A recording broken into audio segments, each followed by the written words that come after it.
Good evening. I'm Margi Hofer, Vice President and Museum Director at New York Historical Society. Welcome to this week's Curator Confidential. Before we begin tonight's presentation, I'd like to thank our trustees, Chairman's Council, and all of our members and other generous donors. Your support is so very important to us.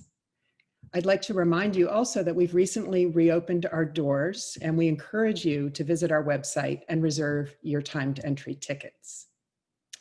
Tonight's program will last about 45 minutes, including 15 minutes for questions at the end, which you can submit via the Q&A function on your Zoom screen at any point during the presentation.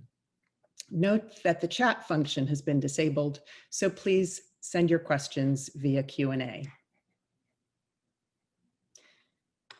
Tonight, we're going to explore the folk art collecting of the modernist sculptor, Elie Nadelman.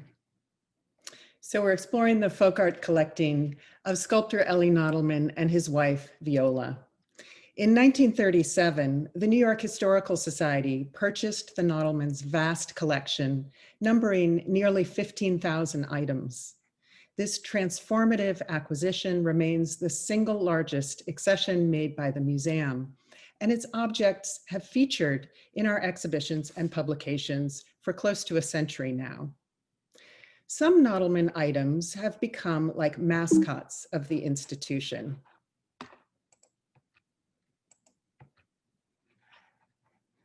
For instance, our towering statue of Fire Chief Harry Howard that once topped a firehouse on Christopher Street. I want to start you off with a little quiz to make sure you're all on your toes. So I'd like you to tell me on what floor of the New York Historical Society is this piece of sculpture currently displayed? Please put up our first poll. Is it the lower level, first floor, second floor, or fourth floor?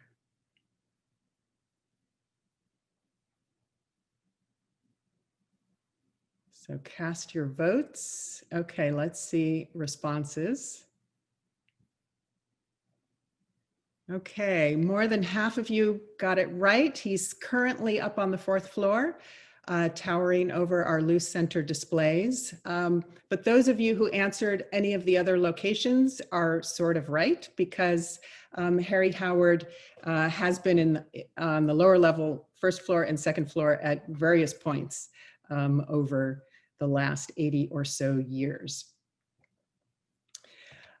Another favorite of the Nadelman collection is this small earthenware Roach Motel, whose ick factor has delighted countless students participating in our school programs. Sticky molasses poured in the hole at the top would trap those nasty critters inside. Several years ago, New York Historical presented a major exhibition that I co-curated with Roberta Olson, probing the history of this collection and its ties to American modernism. This evening, I'm going to take you behind the scenes for an illustrated tour of the Nadelman's pioneering folk art museum in Riverdale, explain how it came to find a home at New York Historical, and examine some links between Nadelman's sculpture and his collecting. I'd like to start by introducing the couple. They're shown here around 1921, shortly after they began their collecting odyssey. As collectors, they were captivated by the simple forms, bold colors, and unaffected expression of works by self-taught artists and artisans. They were at the vanguard of an interest in objects that they understood reflected an authentic American spirit. In a burst of collecting fervor between 1920 and 1931, the couple assembled an enormous trove that comprised the nation's first significant collection of American and European folk art and helped to define this emerging field of collecting. I should point out that, like many collectors who followed in their footsteps, the Nadelmans had a Eurocentric view of American folk art, In fact, one of the key missions of their museum was to demonstrate the European roots of American folk art. I'd like to acknowledge and thank Cynthia Nadelman, the couple's granddaughter, who graciously made their collecting papers available to Roberta and me, and photographs such as this one. Cynthia also unearthed the original catalog records for the Nadelman's Museum, which served up a wealth of information for our project. And she donated them to our Patricia D. Klingenstein Library so that all scholars can have access. Nadelman was born in Warsaw, Poland, to Jewish parents and studied art instead of going into the family's jewelry business. He was influenced by the flourishing folk culture of Eastern Europe and was particularly inspired by the displays of Bavarian folk crafts he saw in Munich when he visited in 1904. Nadelman moved that same year to Paris, then the Western world's art world crucible. And he spent the next decade developing a sculptural style heavily influenced by classical art. Following the onset of World War I, he emigrated to New York City, where he had his American debut at Alfred Stieglitz's 291 Gallery. There he exhibited his Man in the Open Air, a carefree dandy that was his first of many works to portray archetypes of American popular culture. At first uncomfortable in the United States, whose people he found materialistic and lacking in refinement, he came to appreciate its egalitarian values and unpretentious directness. As his career took root in New York, Nadelman hung out with a coterie of artists at the cutting edge of modernism. And it was through these circles that Elie met his future wife, Viola Spies Flannery. Viola Spies was born in New York City into a life of privilege. The daughter of a wealthy cigar manufacturer of German Jewish extraction, she was educated in Europe. Even before meeting Nadelman, Viola was a textile collector with a particular interest in embroideries and lace. The couple met in New York sometime before 1919. She, a widow with a substantial fortune, and he, a celebrated sculptor. Both were born collectors, but their shared enthusiasm and Viola's seemingly limitless funds enabled the couple to embark on a truly ambitious endeavor. At first, they collected to furnish their homes, their double brownstone on East 93rd Street, just off Fifth Avenue, and Alderbrook, their country house by the Hudson River in Riverdale. So what prompted the couple to collect folk art? In Europe, they had absorbed the thriving tradition of folk culture and had visited some of the new ethnographic museums. Growing up in Poland, Nadelman was keenly influenced by the country's nationalistic fervor and its folk culture. But when was the term first used in the United States? It's actually a really interesting question, and this is going to be your second quiz. In what decade was the term American folk art first used? Let's see the second poll.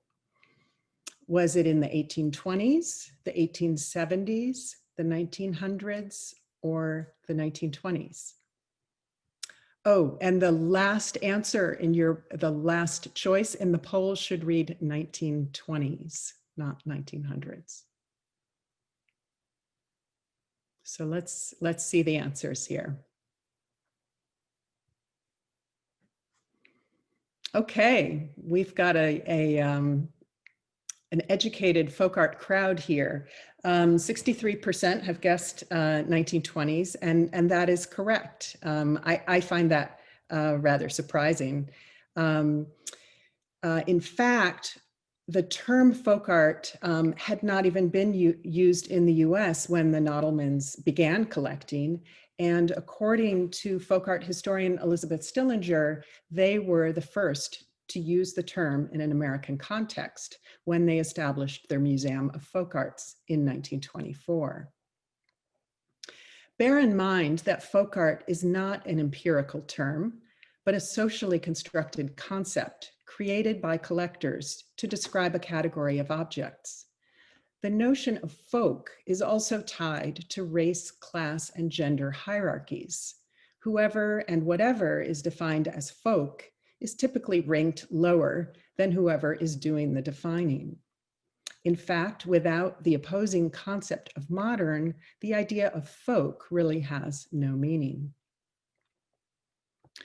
So let's have a look at how the Nadelmans were defining this new collecting category by examining their purchases and their museum installations.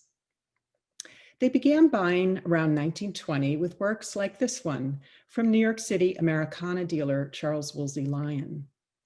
Joseph Whiting Stock painted this enchanting portrait in New Bedford, Massachusetts in 1843, depicting 5-year-old Willard Sears, outfitted in his best finery and affectionately resting an arm on his horse pull toy.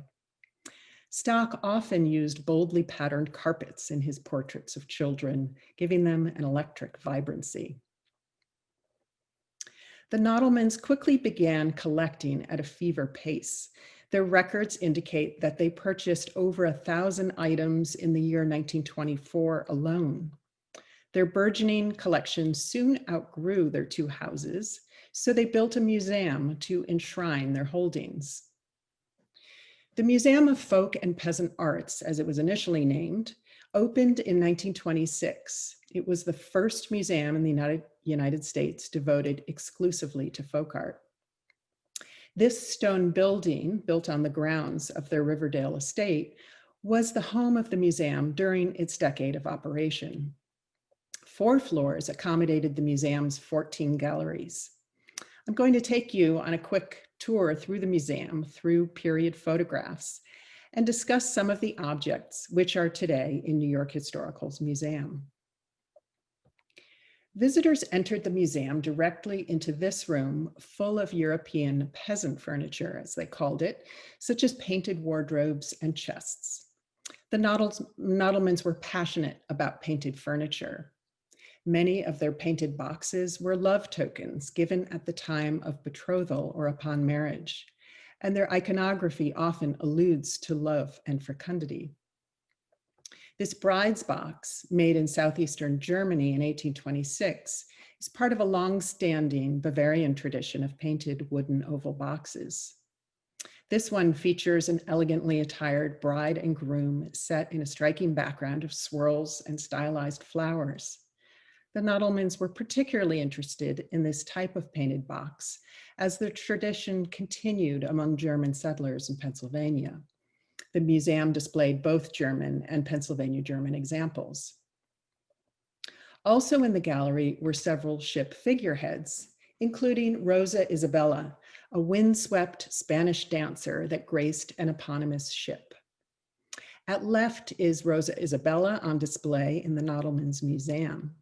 Take note of her amputated arms and feet.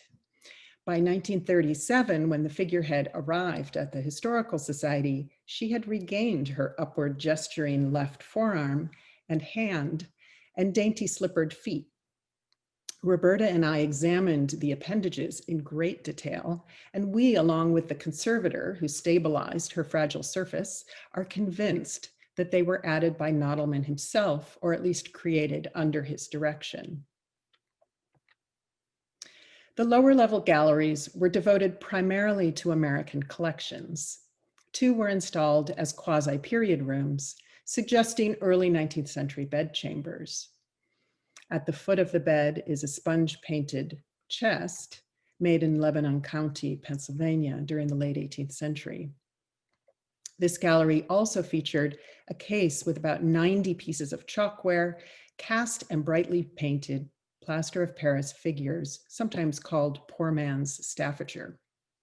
One of their prizes was this impressive chalkware bust, for which they paid a hefty $100 in 1925. A similar American room, centered on a turned bedstead, these are getting ahead of me.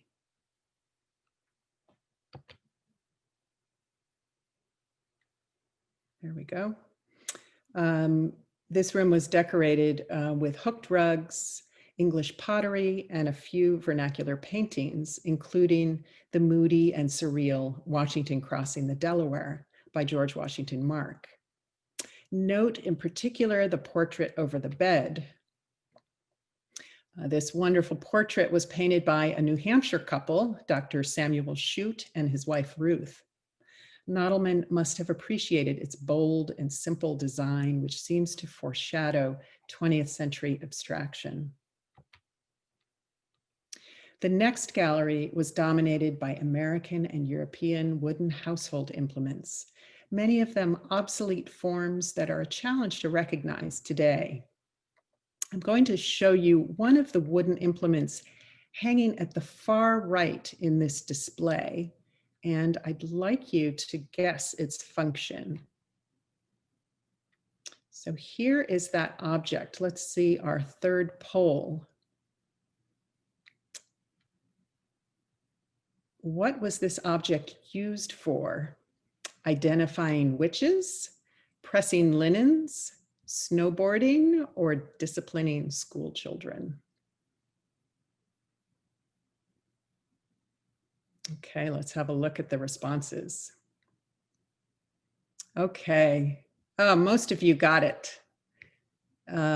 Yes, mangle boards were used for pressing household linens. Let's see. Here we go. This one was made in Northern Europe and it's dated 1791. The Nadelmans purchased this example for $5 from a dealer in Munich, according to their records. Mangle boards were typically courtship gifts carved by young men and often inscribed with the intended bride's initials. At the other end of that same wall were 3 whetstone holders, another obsolete form. Field workers wore these wooden flasks strapped onto their belts and filled their cavities with water to keep their whetstones primed for sharpening scythes. These 2 examples were made in Switzerland in the 1830s.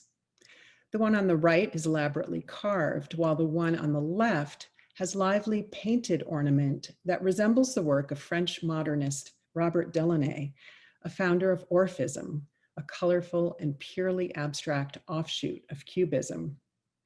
Nadelman must have appreciated the surprising visual links between these vernacular tools and modern art. The museum's pottery room was bathed in natural light and packed floor to ceiling with European pottery from the 16th through the 19th centuries, in dialogue with mainly 19th century American ceramics. They concentrated on collecting Hungarian, Czech, French, Swiss, and English pottery, but also represented Italian, Dutch, German, and Spanish ceramic traditions. They were passionate about pottery and had a particular fondness for New York stoneware.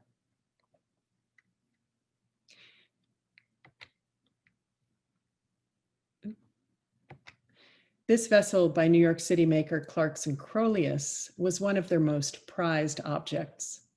The sculptor described it to fellow Americana collector Henry Francis DuPont as a constant delight.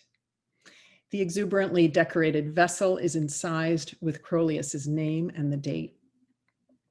Also occupying a place of honor was this outstanding example of Pennsylvania German earthenware made by Samuel Troxel in 1828 and celebrating Democratic presidential candidate Andrew Jackson.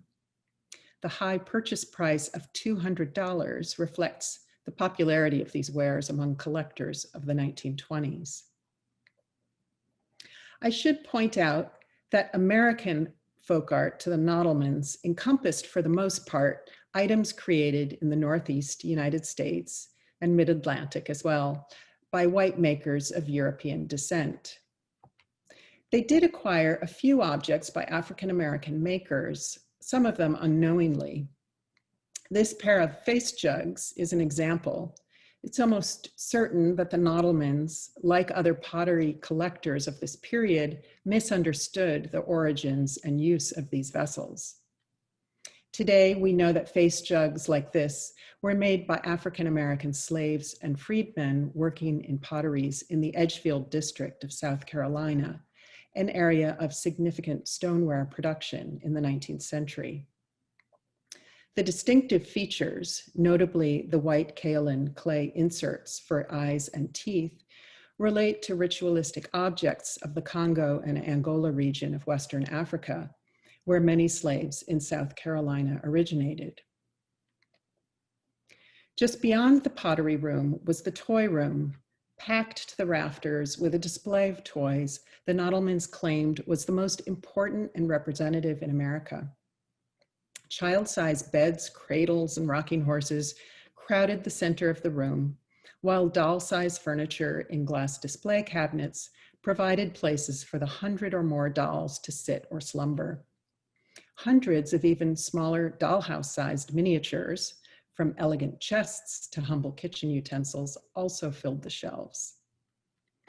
One of my favorites is this turned and carved Northern European baby walker, which is remarkably similar to its modern counterparts, mass-produced in molded plastic.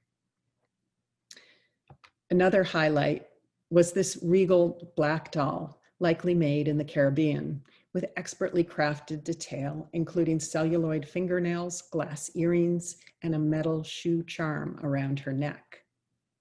The toy room displayed hundreds of examples of German toys made for the export market, including these charming squeak toys and carved and painted wooden toys, such as this wheeled boat. The second floor of the Nadelmans Museum housed a gallery of sewing and lace-making items, such as this lacemaker's pillow from the remote French alpine village of Queyras in 1788, elaborately carved Hungarian lace bobbins, and American and European needlework, such as this wonderful Spanish sampler stitched in 1791 by Ana Asensio. The main attraction on the second floor was the bounty of ironwork, cast, wrought, and sheet iron, spanning 7 centuries and made for a multitude of purposes. Elaborate ornamental railings from medieval Europe were displayed in the company of cooking pots and griddles used on American hearths in the 18th and 19th centuries. Among the more humble iron objects was this bold and sinuous wrought iron trammel, which provided a hook for hanging a cooking pot over the hearth and a mechanism for adjusting its height above the fire. The walls of the adjacent gallery displayed dozens of European and American weather vanes, which were then prized by collectors for their simplicity of form. The Museum of Folk Arts was the driving force in the Nadelmans' lives during the 1920s. Sadly, the stock market crash of 1929 and ensuing Great Depression devastated their bank accounts and their enterprise. The couple severely curtailed their collecting by 1930, and in 1931, they began to sell off objects from their collection to other collectors like Henry Francis DuPont and Abby Aldrich Rockefeller. In 1936, Nadelman authorized the dealer Edith Halpert to sell the contents of the museum for $400,000, hoping that she could find a buyer who would keep the remaining collection intact. The following year, he entered into discussions with the New York Historical Society. The timing was propitious. The society was in the midst of a building expansion, adding 2 wings to the original building, and its visionary president, Alexander Wall, recognized potential in the Nadelman trove for democratizing a collection that was long on old masters and fine art, but short on more ordinary artifacts of everyday life. Wall and the sculptor reached an agreement for the collection to be purchased for $50,000, paid over 5 years. The Historical Society reopened in 1939 with the Nadelman collection forming the heart of new folk art galleries on the north end of the second floor. And there you see our favorite Harry Howard again. Unlike at their Museum of Folk Arts, the installations had a decidedly American focus. The new galleries helped create a more inclusive and open atmosphere at the Society, which until that time had catered more to scholars and a well-heeled member base. This group of children Sketching in 1939 amidst a lively display of toys and rocking horses from the Nadelman purchase exemplifies the broadened mission envisioned by Wall. Nadelman joined the Historical Society staff to serve as the curator, but he could not adjust to a 9-to-5 desk job, and he clashed with the director over details of the installation. He was dismissed from his position in 1939. Adding to his disappointment, the Historical Society did not fully embrace the mission of the Museum of Folk Arts. Wall and the trustees deemed the European material non-essential to the Society's mission. A good deal of it was never accessioned and was sold in the 1940s. The dispersal negated a significant aspect of the couple's achievement. The undaunted Nadelmans, ever the compulsive collectors, continued to collect, though on a much smaller scale. I want to briefly address the relationship between Elie Nadelman's collecting and his own sculpture, which we explored through juxtapositions in the exhibition. As you can see from this installation photo, the exhibition was laid out with folk art displayed along the walls and Nadelman's sculpture dancing like a chorus line down the center of the gallery. Visitors could see and experience the interplay of folk art and modernism as they meandered back and forth from center to perimeter. Included were figures like the piano player, which shows Nadelman marrying the classical tradition that had preoccupied him in Paris with themes of American popular culture. His dancer also reflects this new sculptural vocabulary. The figures were offered in bronze or wood, both typically stained and painted with distressed surfaces. Nadelman focused on distinctively American forms of expression, namely the circus and vaudeville, but he created his figures as idealized, timeless images. Nadelman's wooden sculptures succeed by virtue of their simplicity of form and the power of gesture. The frozen gesture of his piano player brings to mind the upraised arm of the ship figurehead, Rosa Isabella. In this particular case, the influence flowed both ways. Nadelman used cherry wood for his restorations to Rosa Isabella, his favored wood for pieces like the piano player. The shape of the restored foot and mitten-like hand are in Nadelman's unmistakable style. This bronze bust from the early 1920s that you see on the right hints at the growing influence of folk art on Nadelman's aesthetic. The subject's matronly appearance departs from the classical ideal, while painted elements like her coiffure and scalloped bodice recall the chalkware bust. The sculptor crowned the sitter's hairdo with his hallmark bow, a whimsical element in the spirit of folk art.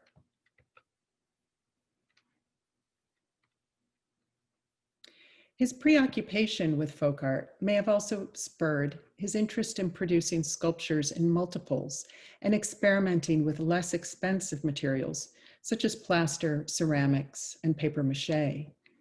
His small ceramic figures, produced late in his career, may have been inspired by his love of chalkware figures, a democratic medium that was easily produced in multiples. Nadelman was fascinated by dolls and studied their painted faces for inspiration for his own figurines. The photo on the left shows the billiard room at Alderbrook with a case containing collected doll heads, adjacent to a mantelpiece with one of Nadelman's late figural groups. The German bisque doll head invites comparison to his glazed ceramic circus figures. I can't help but wonder what Nadelman saw in these sensuous carved wooden clothespins with a suggestion of anthropomorphic form. Their abstract simplicity brings to mind the unpainted version of Dancer and his drawing of a tangoing couple. The Nadelman collection includes many wind-up toys, a fad of the late 19th century. The trademark bow on the heads and dresses of many of the sculptor's figures bring to mind the wind-up keys of such toys. This wind-up toy with a trio of waltzing couples who twirl in place on a platform recalls his famous tango, which captures the dancers in mid-movement. To conclude, I want to touch on New York Historical's use of the collection today and its relevance in 2020. Curators and scholars continue to consider these objects through the lens of folk art, or the preferred term today, self-taught art. In fact, we loaned a number of Nadelman collection items just last year to the American Folk Art Museum's excellent exhibition, Made in New York City, The Business of Folk Art. And incidentally, New York Historical is tied to the American Folk Art Museum through Joyce B. Cowan, a generous benefactor of both institutions. We are also interested in breaking down the boundaries of this category and looking at these items through alternate, more inclusive perspectives. As an example, when the conceptual artist Fred Wilson mined New York Historical's collections in 2006 to create his piece, Liberty, Liberté, that you see on the right, he incorporated the Nadelman's tobacco shop figure depicting an African-American. Wilson's meditation on freedom explores the contradictions of freedom and slavery in the age of revolution through object juxtapositions, including the African-American figure with liberty cap in hand. George Washington, a symbol of liberty, but also a slave owner, along with slave shackles and slave badges. Together, the ensemble brings into focus our nation's unfulfilled ideals. And with that, I would like to open up the floor for questions, which you should submit through the Q&A function on your Zoom screen.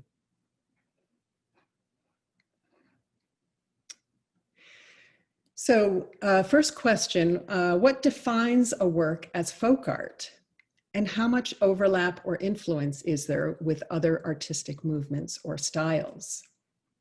That is a great question and a really difficult one. As I mentioned earlier in the talk, folk art is really a category defined by the people who collect it. As such, there is no clear definition. For the Nadelmans, it was very much about the aesthetics of the pieces that they were looking at. It was about boldness and simplicity, and also the works by self-taught artists, artists or artisans who were working apart from mainstream traditions. And there's tremendous overlap with other artistic movements and styles because folk art in itself isn't really a style. And one of the things that I find interesting is that the same time that the Nadelmans were collecting items for their folk art museum, collectors like Henry Francis DuPont were collecting the same types of materials for other museums and calling it something different. It was American decorative arts or Americana. So definition is a really, really complicated question.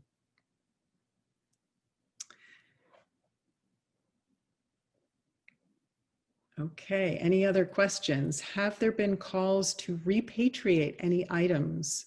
No, we have not had any calls to repatriate. They did not collect Native American work at all. There's no representation of Native American artifacts. I'm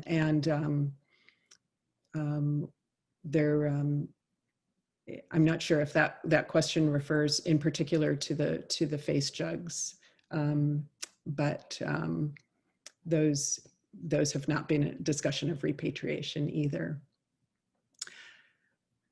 Did Elie Nadelman think that American folk art had a uniquely American character? Yes, very much so. I think Nadelman as an outsider and as a new American was very much interested in defining what was American about American folk art.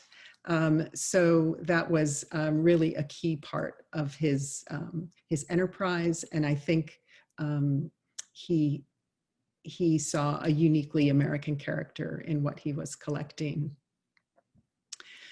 For the American pieces, did the Nadelmans purchase any by going into the field, or did they mainly purchase from dealers? Well, thanks to the collecting records held by Cynthia Nadelman, we learned that the vast majority of what they collected came through dealers, both in the US and also in Europe. And early on, and certainly when I started digging into their collection, I had this kind of romantic notion of them driving around the countryside and spotting these things outside barns, or I don't know, they were knocking on doors or something. But no, almost all these items were already in the marketplace when they acquired them. Do I think the price paid for the collection was fair? Well, it's hard to say what's fair in the middle of the Great Depression. It certainly was a lot less than they had spent in acquiring the collection during the 1920s. But it was probably a fair price given that the market had collapsed for that material. So I mean, it was a tragedy for the Nadelmans that the timing of their collecting, and then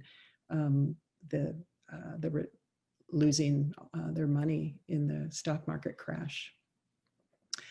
How long did it take to catalog the collection once New York Historical acquired it? That's a bit of a complicated question, because I had mentioned that Nadelman was fired from his job as curator of the folk art collection. So the collection was actually not properly cataloged when it came in. I think he got through maybe 2,000 items, and for that reason, the collection was never properly cataloged, and it was only over the last decade, as Roberta and I were doing this project, that we were able to sort of repatriate items that simply had inventory identifying numbers. And thanks to a very distinctive collection sticker that the Nadelmans used, we were able to once again call them Nadelman Collection.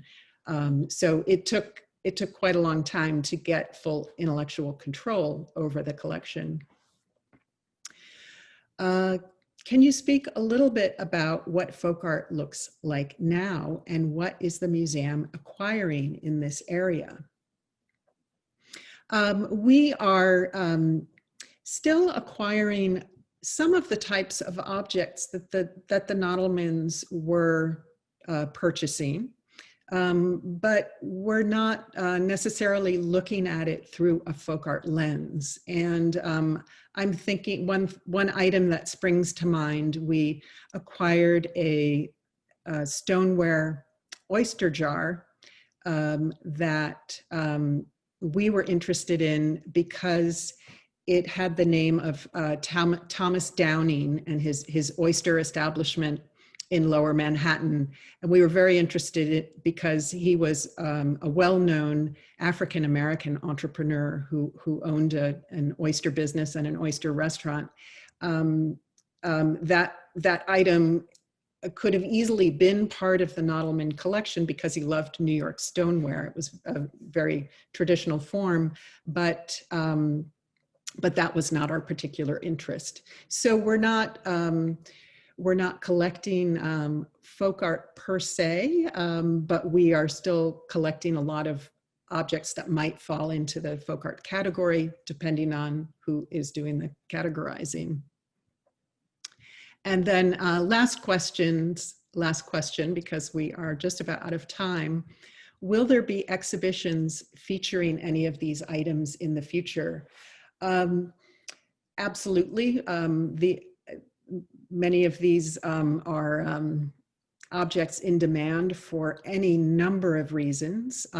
Whether we will do another folk art show in the near future, probably not. We did, we undertook a major folk art show in 2016, and it will probably be a while before we do another major folk art show. But there are so many different ways that these objects can be interpreted, can be programmed. A lot of these are heavily used in our educational programs. So they will certainly be seen on display. And I have one last question. Did they have information on their displays in the Riverdale Museum? How would viewers know what they were looking at? Well, that's a good question. No, there was no interpretation. There was a very small booklet that they produced with a few images and a very short introduction. Frustratingly, the Nadelmans wrote very little about their collection, but Viola Nadelman was the curator of the museum, and she led people on tours. So I think most visitors had to rely on her tours and her knowledge in understanding what they were looking at. So I thank you very much for joining me. And I want to remind you that next week's episode of Curator Confidential looks to be like a great program. Wendy Ikamoto, New York Historical's Curator of American Art, will be speaking on Dreaming Together, New York Historical Society and the Asia Society Museum, and giving you a sneak preview of that upcoming exhibition. So hope you all have a wonderful evening, and thank you for joining us.